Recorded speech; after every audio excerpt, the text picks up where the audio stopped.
Olá, vamos para mais uma aula nossa de Geografia.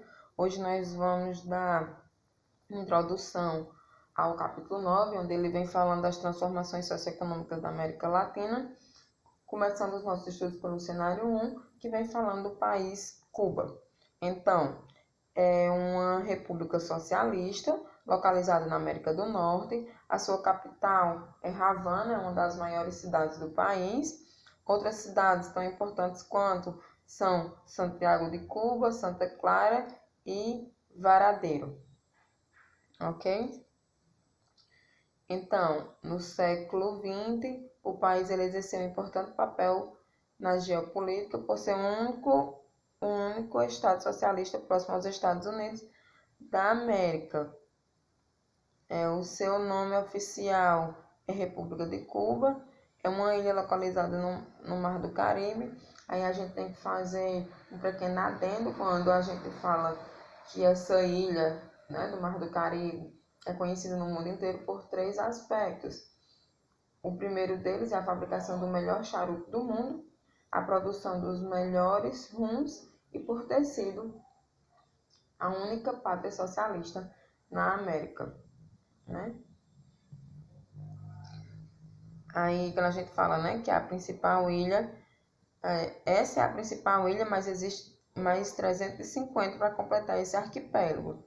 E aí ela vai fazer fronteira com os Estados Unidos ao norte, com a Jamaica ao sul, o México ao leste e as ilhas como Turco e Caico ao oeste. Aí a gente tem aí falando sobre o território, a população e o clima. O clima de lá predomina o tropical úmido, uma vez que a temperatura lá oscila bastante, que fica entre 18 e 31 graus durante o ano. Há 2 estações bem definidas: o clima seco, que dura de novembro a abril, e o clima chuvoso e quente, que dura de maio a outubro. Aí possui uma área territorial de 110.861 quilômetros quadrados. A língua que predomina é o espanhol. A bandeira oficial tem 5 faixas horizontais, alternando as cores, que aí elas vêm representar a idealidade de liberdade, igualdade e fraternidade. A referência maçônica está na forma geométrica do triângulo, que vem representar a divindade.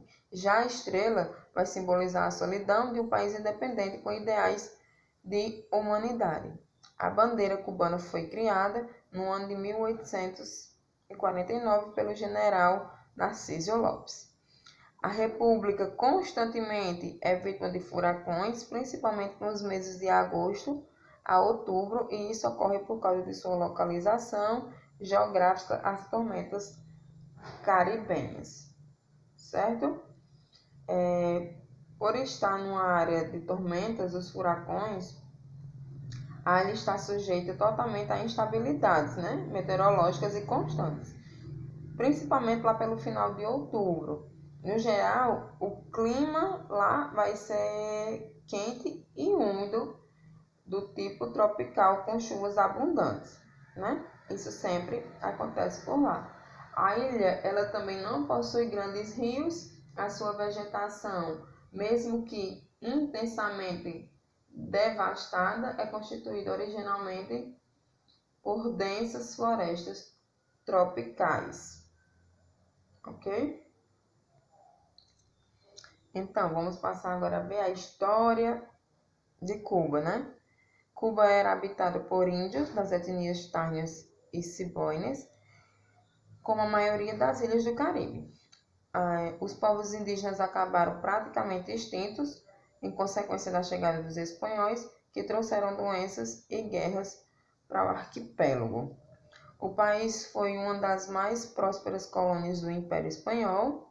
A prosperidade da economia trouxe a inauguração da primeira ilha de ferrovia em 1837, antes mesmo da própria metrópole.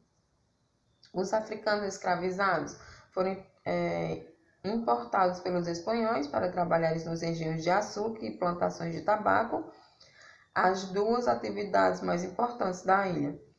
Cuba também mantinha um importante porto, sendo usado para redistribuição dos negros escravizados e ponto de parada para os galeões espanhóis, né, que vinham e atravessavam o Atlântico. Aí sim passou a ser conhecida por Pérola do Caribe e Joia da Coroa, ok?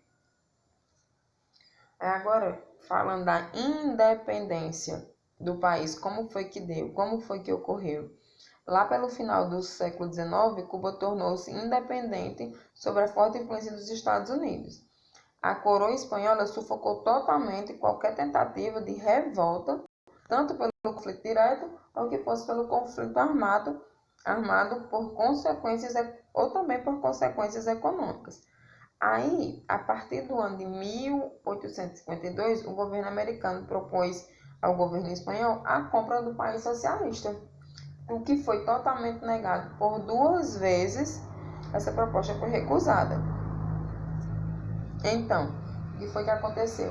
Os Estados Unidos passou a fazer uma forte campanha contra a Espanha, vinculando totalmente e sempre pressionando pela imprensa americana. Além disso, acolheram também os cubanos que estavam sendo exilados, e a ideia aí era conquistar o apoio da União Pública, né, da opinião pública, para uma possível guerra contra o país europeu. Aí houve as guerras hispano-americanas, que em 1898, precisamente no dia 25 de janeiro, aconteceu a explosão do navio americano Maine, matando 16 tripulantes. Como o navio estava ancorado no porto de Havana, os espanhóis foram totalmente responsabilizados por esse atentado e o governo dos Estados Unidos fez acontecer o que eles queriam, né, para que pudessem declarar guerra ao país. Por causa disso, os espanhóis perderam os seus territórios das ilhas. Então, ele passou a ser o quê? Protetorado americano. Como foi que isso ocorreu? Quando acabou a guerra, o governo cubano foi obrigado pelos Estados Unidos a aceitar a emenda Plante na Constituição de 1903, obtendo o controle da Baía de Guantanamo e das atividades econômicas de toda a ilha. A revogação da emenda aconteceu em 1934, mas o que vinha nessa emenda? Lá falava-se assim, que cessão de terras aos Estados Unidos, proibição de tratado com outros países, limitação de dívida pública e de empréstimos exteriores e intervenção militar americana caso a soberania fosse ameaçada. Aí aqui a gente tem falando da Revolução Cubana, né? A ilha de Cuba teve seus laços coloniais rompidos em 1898. Aí foi a data do laço rompido, com a guerra, do resultado lá da guerra que a gente viu, da guerra hispano-americana entre a Espanha, que era a metrópole, e os Estados Unidos.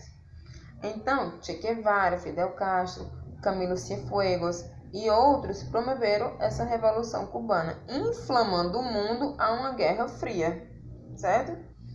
Aí, em 1959, a oposição derrubou o ditador que estava no poder, Fulgênio Batista, e tomou o poder. Aí os Estados Unidos tentou invadir a ilha pela Baía dos Porcos, porém tomou totalmente fracassado.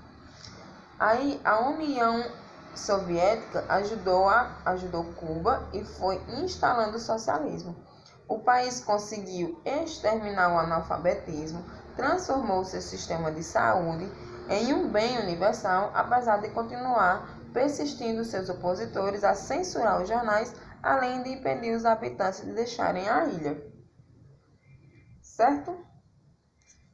Aí a economia. Cuba passou a ser uma grande produtora de rum, açúcar, tabaco depois da colonização espanhola. A parte da economia sustentou-se com as atividades agrícolas sob a influência dos Estados Unidos. Após a Revolução, lá de 1960, garantiu aí uma parte do mercado soviético para os seus produtos, recebendo peças, máquinas e petróleo. O setor de serviços, como a construção de cassinos, hotéis e casas de veraneio para os americanos ricos, e também foi bastante impulsionado aí, ok? Pois essa foi a nossa aula sobre Cuba, certo? A partir das outras aulas a gente vai dar mais ênfase à questão dos estudos sobre a questão da América Latina, certo?